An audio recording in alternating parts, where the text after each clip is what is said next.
नमस्कार। इस वक्त हम चाणक्य दी गुरु हमीरपुर में मौजूद हैं और हमारे साथ चाणक्य दी गुरु के एमडी नवनीत शर्मा जी मौजूद हैं। इनसे बातचीत करेंगे और प्रदेश में देश में काफ़ी नाम है सर का और शिक्षा के क्षेत्र में काफ़ी लंबे समय से अपनी सेवाएं दे रहे हैं।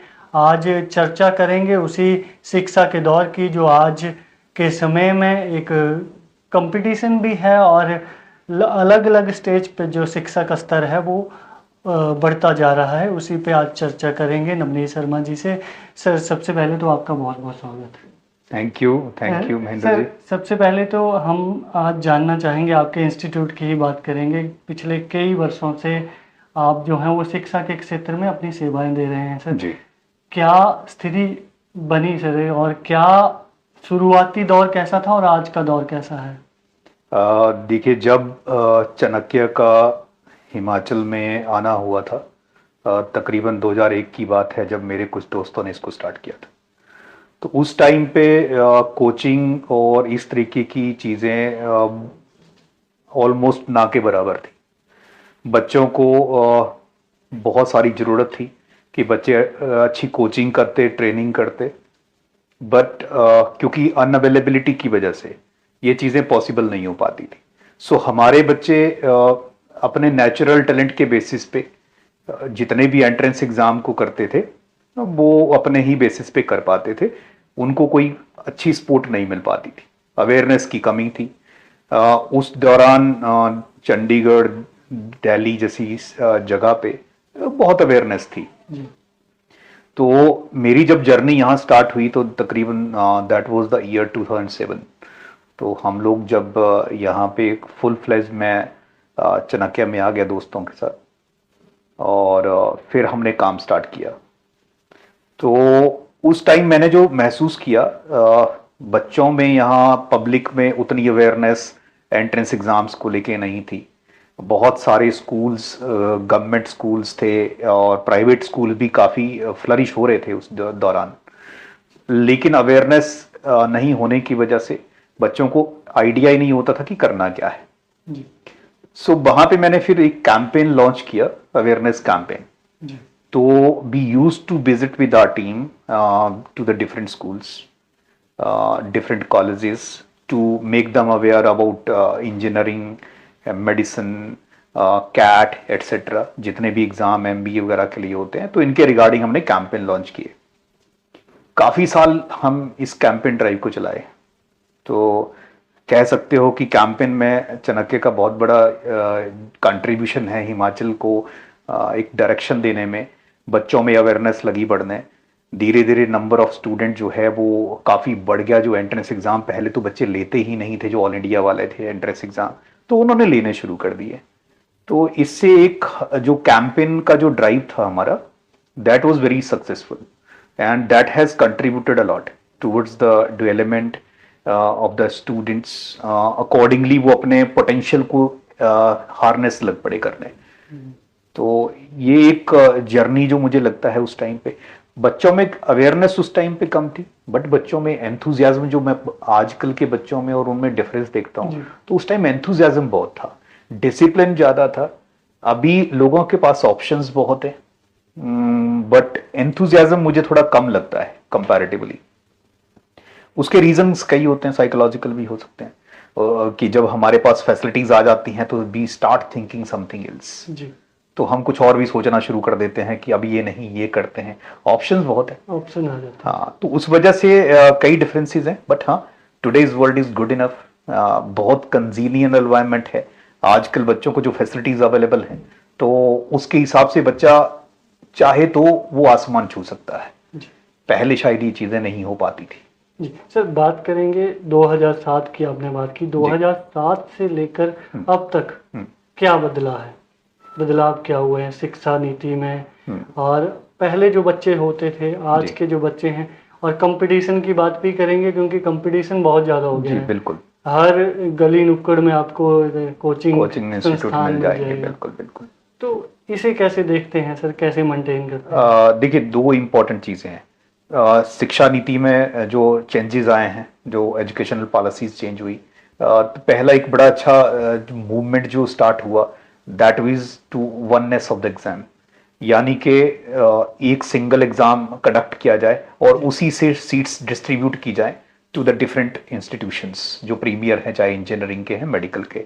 और वो ड्राइव उस टाइम पे जब 2007 में तो ऐसा नहीं था, एक बच्चे को कई एग्जाम्स जो है देने पड़ते थे। लैक ऑफ अवेयरनेस की वजह से एक तरीके से वो सही भी था, क्योंकि आजकल क्या होता है जो अभी मैं देखता हूं, एक बार अगर किसी बच्चे का जो सिंगल एंट्रेंस एग्जाम होना है, अगर वो अटेम्प्ट खराब हो जाता है तो बच्चे के लिए फिर से 1 साल की जर्नी जो है वो शुरू हो जाती है जी। तो वो एक नेगेटिव भी है। अदरवाइज पहले क्या होता था कि बच्चा डिफरेंट काइंड के एंट्रेंस एग्जाम देता था, डिफरेंट लेवल के होते थे, एक कोई एग्जाम बच्चा बीमारी या किसी और वजह से नहीं भी दे पाया या अच्छा नहीं कर पाया तो वो दूसरे में अच्छा कर लेता था। बट अभी जो है वो ये एक कमी, शॉर्ट कमिंग कह सकते हैं। इसका जो सोल्यूशन है वो भी है अवेलेबल। जैसे जेई में जो ज्वाइंट एंट्रेंस एग्जाम है, कैन से इंजीनियरिंग के लिए, उसमें ये जरूर प्रोविजन है 2 टाइम्स करने का, लेकिन मेडिकल जो एक बहुत बड़ा एग्जाम है इंडिया का, तकरीबन 22 से 25 लाख बच्चा अपीयर करता है, तो उसमें ये अवेलेबिलिटी अभी नहीं है। सिंगल एंट्रेंस एग्जाम होता है, कई बार बच्चा अच्छा परफॉर्म नहीं कर पाता है, तो हम देखते हैं कि कई बार बच्चे परेशान हो जाते हैं और कई बार गलत कदम उठा लेते हैं इस वजह से। तो कई जगह ट्रेनिंग की जरूरत है, सोचने की जरूरत है, व्हाट शुड बी डू, कुछ अल्टरनेटिव एग्जाम्स डेवलप किए जाएं। तो ऐसा था, लेकिन वननेस इज गुड। उसका कारण ये है कि बच्चे को डिफरेंट एंट्रेंस एग्जाम नहीं देने हैं। बच्चा मेजर एग्जाम्स, एक ही एग्जाम के थ्रू अगर चीजें होती है, लेकिन अटेम्प्ट्स मुझे लगता है बढ़ाने चाहिए कि एक बार ना हो, कई बार हो। बाकी जो चेंजेस, और आपने जैसे पूछा कि चेंजेस क्या है जो मुझे लगता है, तो चेंजेस ये भी थे, लाइक पहले जो है वो, जैसे मैंने बताया कि अवेयरनेस की कमी थी, अभी अवेयरनेस की कोई कमी नहीं है। सोशल मीडिया के आने के बाद तो अवेयरनेस तो आप समझ लीजिए कि फ्लडेड है। It's all cluttered now. पहले तो फ्लडेड ही थी, अभी क्लटर्ड है। तो ये क्लटरिंग की वजह से क्या है, कुछ भी कंटेंट आ जाता है, तो अब कंटेंट जो है वो that is a challenge now, क्योंकि कई बार चैलेंज कंटेंट अच्छा ना हुआ तो भी प्रॉब्लम हो सकती है, बच्चा कुछ गलत भी सीख सकता है। कुछ लोग नॉलेज कम होने की वजह से जो है वो कंटेंट ऐसे ही फ्लोट कर देते हैं in order to just increase the views, अपने पब्लिक व्यूज या वीडियो अपलोड करने के चक्कर में वो लोग जो है वो गलत इंफॉर्मेशन पास कर देते हैं, जिससे पूरी की पूरी लोगों की थॉट प्रोसेस में भी चेंज आ सकता है। तो कई चैलेंजेस हम अभी मुझे लगता है कि फेस कर रहे हैं इंडस्ट्री में। सर कंपटीशन की बात करें, हाँ, हर गली पे, चौराहे पे आपको जो है वो एकेडमी मिल जाएगी। जी करेक्ट है सर। बच्चों के लिए बड़ा कंफ्यूजन सा रहता है कि किसे चूज करें जी, तो इसमें आपकी क्या राय रहेगी? देखिए, 2-3 इंपॉर्टेंट चीजें जो मुझे लगता है, एक तो पहली बात है गवर्नमेंट की एंड के ऊपर कुछ रेगुलेशंस करने की जरूरत है जी।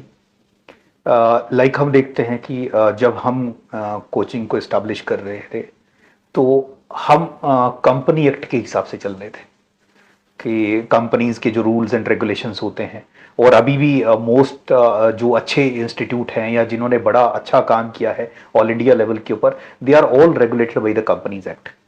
लेकिन जैसे लोकल लेवल के ऊपर हम देखते हैं तो लोगों को एक ट्यूशन सेंटर से जब आप अपलिफ्ट करते हो तो वो सारे के सारे ये सोचते हैं कि ट्यूशन और कोचिंग जो है वो सेम ही लेवल के ऊपर एस्टैब्लिश्ड है जी।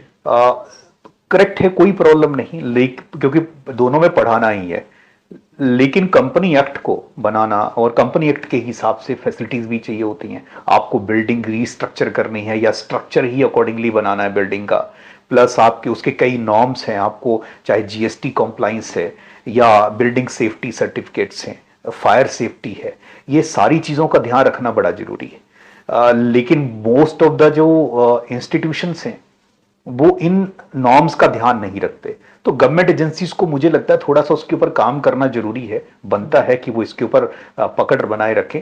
बाकी तो कोचिंग तो देखिए क्लाइंट बेस्ड है, ये सर्विस इंडस्ट्री है, सर्विस जिसको चाहिए होगी वो जाएगा।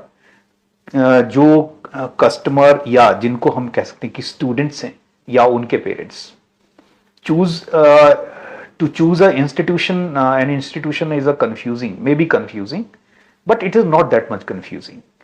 क्योंकि सबसे पहले तो आपको ना ये समझना है कि आपके बच्चे का लेवल क्या है और उस लेवल के हिसाब से कौन सा इंस्टीट्यूट उसे सूट करेगा। कभी भी आप इस लेवल के ऊपर नहीं चूज करिए कि उससे कितने बच्चे सिलेक्ट हो रहे हैं। अब जैसे फॉर एग्जांपल मैंने अपने सोशल मीडिया में कोई भी एड फ्लोट कर दिया जी, और मुझे may not be the authenticity, उसकी जरूरी नहीं है कि कोई ऑथेंटिसिटी है।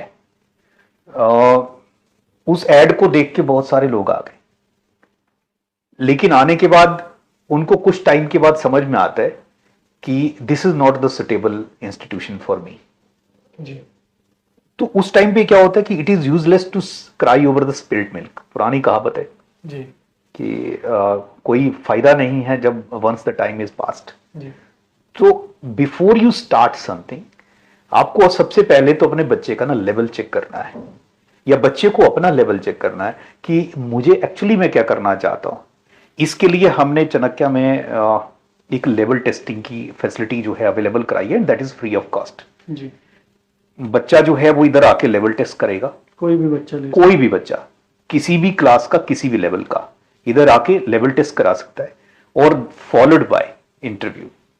एक अनदर प्रोसेस है जो हमने स्टार्ट किया, और ये रिसर्च में एक्चुअली ये प्रोसेस इन्वॉल्व होती है, लेकिन हमने छोटे लेवल से ही इसको स्टार्ट किया सो दैट कि अगर छोटे लेवल पे जाके ही बच्चे को ये चीजें समझ आ जाती हैं या छोटे लेवल के ऊपर ये फैसिलिटी मिल जाती है, अभी बच्चा छोटा है उम्र में, तो बड़ा होके या उम्र के साथ उसको एक एक्सपीरियंस हो जाता है कि इस तरीके से हम चीजें कर सकते हैं। तो वो एक मुझे लगता है कि every institution has to do this, but इसके कई प्रोस एंड कॉन्स हैं हर चीज के। इसमें एक लंबा प्रोसेस है, ये इंटरव्यू करना, बच्चे को लेवल टेस्ट करना, एंड देन उसको गाइड करना। मे नॉट बी कि उस टाइम पे ऐसा भी हो सकता है कि वो बच्चे को आपका प्रोडक्ट सुटेबल ना हो, तो आपको बड़े हैवी हार्ट के साथ ही भी बोलना पड़ता है कि आपके लिए ये सुटेबल नहीं है। तो कई बार लोग जो है इस चीज को नहीं भी बोलेंगे, अगेन बच्चे को एनरोल कर लेंगे। तो ये चीजें कि सच्चाई के साथ चलना बड़ा जरूरी है, जो मुझे लगता है आजकल इसकी लैकिंग है, कमी है, और इसके ऊपर काम करना पड़ेगा सरकार को भी। दूसरा, जो कोचिंग चला रहे हैं उन सबको भी बहुत मॉरली रिस्पॉन्सिबल होना पड़ेगा। मॉरल रिस्पॉन्सिबिलिटी बड़ी जरूरी चीज है। अगर मॉरली रिस्पॉन्सिबल नहीं बनते ना हम लोग, तो होगा क्या कि धीरे धीरे हम सोसाइटी में सब कुछ अस्त व्यस्त कर देंगे। अभी मैं एक और चीज रहा था कि जैसे ही मान लेते हैं कहीं 200, 400, 500 या 600 बच्चा इकट्ठा कर दिया है, एक नॉर्म्स के हिसाब से पर बच्चा 10 स्क्वायर फुट का एरिया चाहिए होता है मिनिमम बैठने के लिए, और 10,000 स्क्वायर फुट में आप समझ लीजिए अगर बच्चे हम केटर कर रहे हैं, वहां जो 2,000, 2,500 बच्चा जो है लोगों ने केटर कर दिया है, तो विच इज रॉन्ग। मुझे लगता है कि आपको जैसे अभी हमने इधर अभी हम ट्राइड, हम कोशिश कर रहे हैं कि जो नॉर्म्स हैं हम नॉर्म्स के हिसाब से चलें। फॉर एग्जांपल इधर हमने एरिया के हिसाब से देखा है, तो हमने क्लास स्ट्रेंथ फिक्स किया, अपर कैपिंग कर दिया है क्लास में कि इससे ऊपर बच्चा नहीं हम लेंगे। मान लो 40 स्टूडेंट हम लेंगे तो क्लास में 40 स्टूडेंट ही ले रहे हैं, उससे ऊपर नहीं ले रहे। तो ये एक मॉरल रिस्पॉन्सिबिलिटी, क्योंकि कोचिंग के ऊपर इस तरीके का चेक नहीं है। अभी स्कूल्स में होता है, लेकिन स्कूल्स में भी कई जगह बहुत सारी मैं देखता हूं स्ट्रेंथ कई बार स्कूल में फ्लोट होती देखता हूं। एक क्लास में 11th या 12th में 200 बच्चा है, 300 बच्चा है, सेक्शन ई डी एफ तक जा रहे हैं, but area of the school is not relevant. तो ये क्रॉस चेक से गवर्नमेंट एजेंसीज या अदर एजेंसीज जो है उनको इनमें इंटरवेंशन करना चाहिए, और सीरियस मैटर है, इट्स वेरी सीरियस मैटर, तो we should work on that. Sir, coaching के क्षेत्र की बात करेंगे। कोचिंग के क्षेत्र में चाणक्य गुरु किस तरह अपने आप को अलग बनाता है बाकी संस्थानों से? करेक्ट। देखिए, अलग तो मुझे लगता है कि हमारी को बड़ी ड्राइव नहीं रहती है किसी से अलग बनने की जी। मुझे ये लगता है कि हमारा एक विजन है, we just want to create a bunch of people जो आगे चल के अपने अपने प्रोफेशन के थ्रू कंट्रीब्यूशन करेंगे। तो अलग बनने का ड्राइव नहीं है, मेन चीज है कि जो सही है वो सही के हिसाब से चला जाए। तो चाणक्य का फिलॉसफी बिल्कुल क्लियर है कि भारत बनाने में हमारा छोटा सा कंट्रीब्यूशन है और वो हम उसको बहुत बखूबी निभाए। और इसमें हमने, जैसे मैं अभी मेंशन किया थोड़ी अर्लियर टॉक में, कि हमने क्लास स्ट्रेंथ को कैपिंग किया है, जितने बच्चों को हम इफेक्टिवली पढ़ा सकते हैं और उनको डिजाइन कर सकते हैं उनके आगे के पूरे गोल्स को, तो उसके ऊपर हम काम करते हैं, बहुत सीरियसली वर्क करते हैं। देन इसके साथ साथ जैसे काउंसलिंग प्रोसेस है, इंटरव्यू करना है, लेवल टेस्टिंग करनी है, हाँ, तो वो भी हम इसमें करते हैं। देन कुछ एक ना इम्पॉर्टेंट प्रोसेसेस हैं delivery of the I can say coaching and delivery of the services में, लाइक टेस्टिंग कैसे होगी, किस तरीके से होनी चाहिए, फ्रीक्वेंसी ऑफ टेस्ट क्या है, कहीं ऐसा तो नहीं कि बहुत सारे टेस्ट हम कर दे रहे हैं, तो उनकी फ्रीक्वेंसी कितनी होनी चाहिए, इस चीज़ के ऊपर विजन बनाना, प्लानिंग बनाना। मोर ओवर जो स्टूडेंट्स का परफॉर्मेंस उसमें आ रहा है, तो क्या वजह है, what are the reasons if somebody is scoring less, तो जेन्युइन तरीके से उसके ऊपर रिसर्च करना, बच्चों को देन अकॉर्डिंगली गाइड करना, मटेरियल जो बच्चों को पढ़ने के लिए चाहिए तो वो वेल डिजाइंड, वेल रिसर्च्ड ऐसा होना, as per the need of the exam होना। तीसरा, which books are to be referred, कौन सी किताबें पढ़ाई जाए, उन किताबों के जैसे एनसीईआरटीज हैं, तो एनसीईआरटी वेल रिसर्च्ड बुक्स होती हैं तो उनको हम नॉर्मली रेफर करते हैं, लेकिन अलोंग साइड स्पोर्टिव बुक्स जो हैं या मटेरियल जो हमारे मॉड्यूल्स हैं हम बच्चों को वो प्रोवाइड कर रहे हैं।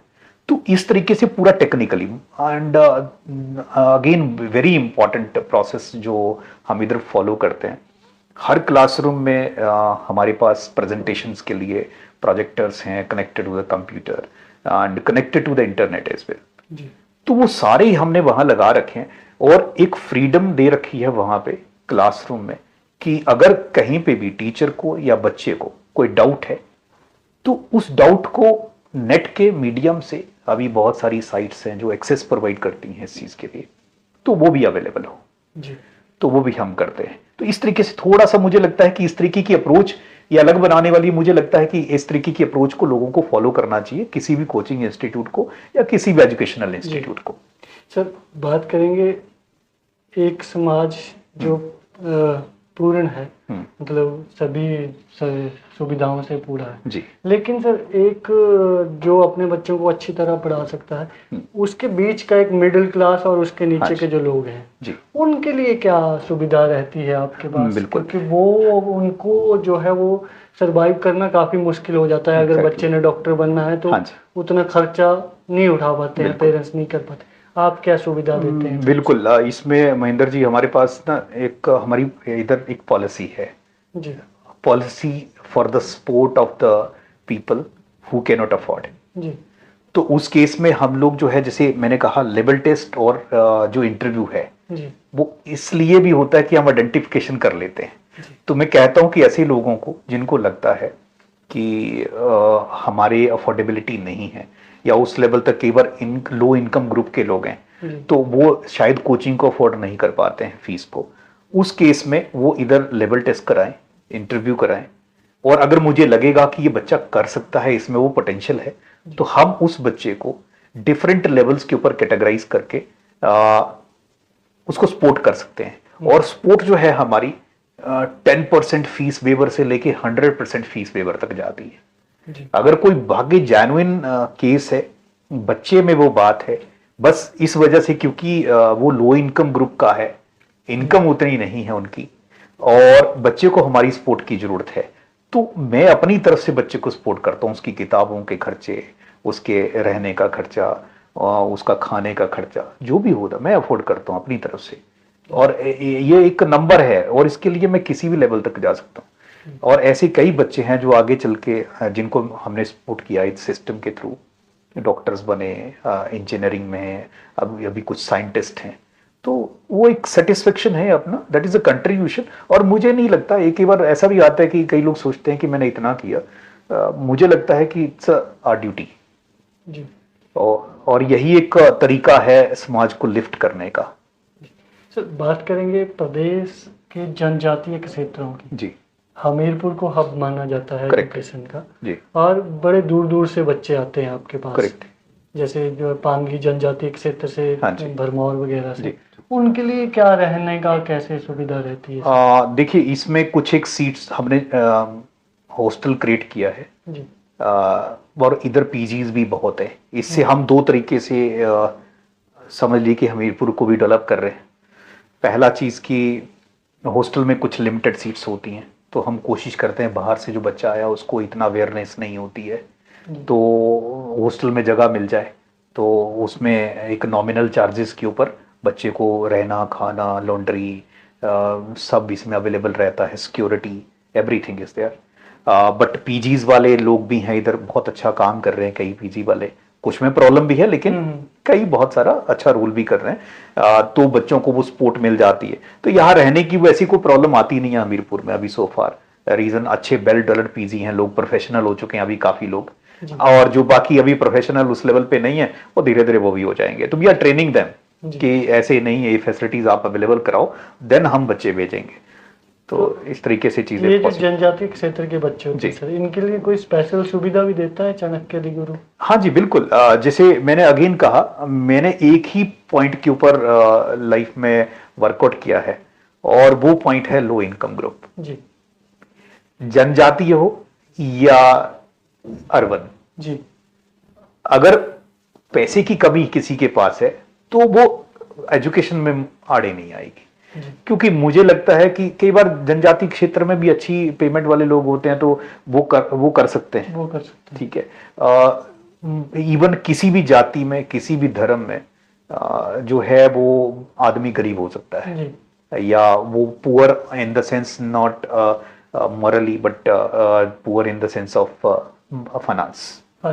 फाइनेंशियली अगर कोई डिप्राइव्ड है तो उसी को सबसे ज्यादा जरूरत है मुझे लगता है। तो मैंने चाणक्य में जो ये रखा था बेस्ड अपॉन जो अक्सर आप देखते हो कि कॉल गवर्नमेंट के लिए भी होती है जी। कि जो रिजर्वेशन है वो फाइनेंशियल होनी चाहिए। तो मैं इधर ना किसी भी जाति, मैं कभी जेंडर डिस्क्रिमिनेशन नहीं करता हूँ, और हमारी पॉलिसी भी इधर चाणक्य में सेम ही है, no gender discrimination, no discrimination on the basis of colour, caste and creed. तो हमने सिंपल रखा है कि जिसको भी फाइनेंशियल कोई अफोर्ड नहीं कर सकता है तो हम उसकी मदद करेंगे। जी। सर, क्या संदेश देना चाहेंगे? ड्रॉपर बैच भी अभी शुरू हुआ है, जी। क्या संदेश देना चाहेंगे देश की जनता को? देखिए, मैं तो अभी जो बच्चे आगे चल के इंजीनियरिंग या मेडिसिन में आना चाहते हैं, एक बहुत इंपॉर्टेंट पॉइंट है जो आपने संदेश देना चाहते हैं, लेकिन मैं एडवाइस भी देना चाहूँगा, परामर्श भी है कि जैसे बहुत सारे बच्चे घबरा जाते हैं, एक अटेम्प्ट देते हैं, नहीं हो पाता है, बच्चा घबरा के बोलता है कि मैं कुछ भी और भी कर लेता हूँ, और कुछ छोटे चीज़ के साथ सेटल करता है।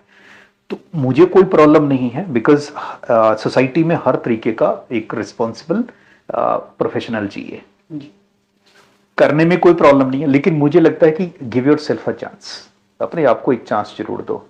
आप ड्रॉपर बैच में जिसको कहते हैं कि एक बार मैं एग्जैक्टली क्योंकि ये टर्म जो है वो फेमस हो गई है ड्रॉपर बैच, बट मैं इसको ड्रॉपर नहीं मानता हूँ, मैं इसको रिपीटर मानता हूँ कि हम लोग जो है वो एक बार पेपर दिए हैं, हम अपनी अटेम्प्ट को रिपीट कर रहे हैं जी। We are not dropping for a year, we are repeating for a year again. तो वो एक चीज मैं चाहता हूं कि रिपीट करो। अगर आपको लगता है कि आप में, अगर 1% भी आपको लगता है कि आप में बात है जी, तो give your self a chance, अपने आप को चांस दीजिए। और इसमें लेकिन हाँ, जो अगेन पीछे हमने अपनी डिस्कशन में इन्वॉल्व किया था कि सोच समझ के चूज करना है, सोच समझ के चूज करिए। और कोई भी इंस्टीट्यूट चूज करना है इसके लिए तो वो based upon your requirement, not institutes requirement. Institute की क्या रिक्वायरमेंट है कि उसको कितने बच्चे चाहिए चलाने के लिए, उसके लिए नहीं चूज करें। आप अपनी रिक्वायरमेंट देखिए कि आपको किस सब्जेक्ट में इंस्टीट्यूट या किस तरीके से इंस्टीट्यूट आपके गोल को अचीव करने में हेल्प कर सकता है।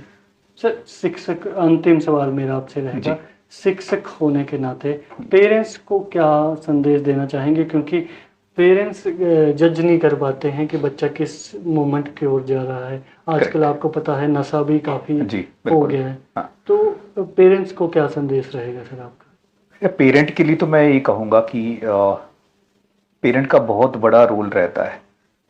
हर पेरेंट के पास मुझे लगता है कई बार अवेयरनेस की कमी रहती है, उनको आइडिया नहीं रहता है। क्योंकि पेरेंट है, ड्रग टेस्टिंग एजेंसी है जी। नहीं, अगर नशे की बात करेंगे बिल्कुल। तो उनको आइडिया नहीं। लेकिन बच्चे के बदलते बिहेवियर को जरूर देखें, नोटिस करें, नज़रअंदाज ना करें। अगर बच्चे का बिहेवियर बदल रहा है तो उसके कारण जानने की कोशिश करो। बच्चों के जो फ्रेंड सर्कल है उसके ऊपर जो है वो नज़र रखें कि वो कौन से फ्रेंड सर्कल में उठता बैठता है। अगर आपको लगता है कि फ्रेंड सर्कल ठीक नहीं है तो अपने बच्चे को उससे बाहर निकालो। बच्चे को मेंटल सपोर्ट, मॉरल सपोर्ट जरूरी दीजिए। अगर बच्चा जो है वो पढ़ाई की तरफ उसका रुझान नहीं है तो मुझे लगता है कि आप उसके लिए काउंसलिंग अवेलेबल कराइए, किसी अच्छे काउंसलर से, किसी अच्छे प्रोफेशनल के साथ उसको मिलाइए, सो दैट वो उसको जज कर पाए। जैसे कि मैंने कहा, इंटरव्यू, लेबल टेस्ट, ये इस तरीके की चीज़ें, ये फैसिलिटीज़ होती हैं जिनसे आइडिया लग जाता है कि बच्चा क्या कर सकता है। तो वैसा एक टेस्टिंग वगैरह करा के देन इंपॉर्टेंटली आप इसके ऊपर जाओ और देन बच्चे के लिए को गोल सेट करिए। अगर वो पढ़ने में उतना नहीं है तो कम से कम उसकी स्किल के ऊपर काम करिए, उसको 2-3 स्किल वर्क सिखाइए। क्योंकि सोसाइटी में अल्टीमेटली ही हैज टू और शी हैज टू वर्क। तो वो अगर स्किल्स फुल होंगे तो सोसाइटी के लिए भी बड़े काम के साबित होंगे आगे चल के।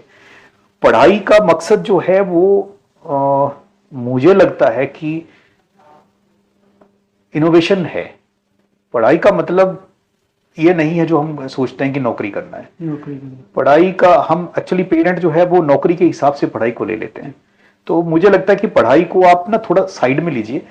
जो बच्चा पढ़ सकता है और जिसमें पढ़ने की आपको लगता है एक बात है, उसको पढ़ाइए और अपॉर्चुनिटी दे। बच्चे में अगर इंटरेस्ट है पढ़ने का, उसको आइडेंटिफाई करो और उसी के हिसाब से बच्चे को गाइड करो और उसको वो फैसिलिटी दो। तो एक तो पहली बात, नशे और इन चीज़ों से थोड़ा अलर्ट रहना है, वो बच्चे के बिहेवियर से ऑलमोस्ट थोड़ा रिकॉग्नाइज हो जाता है।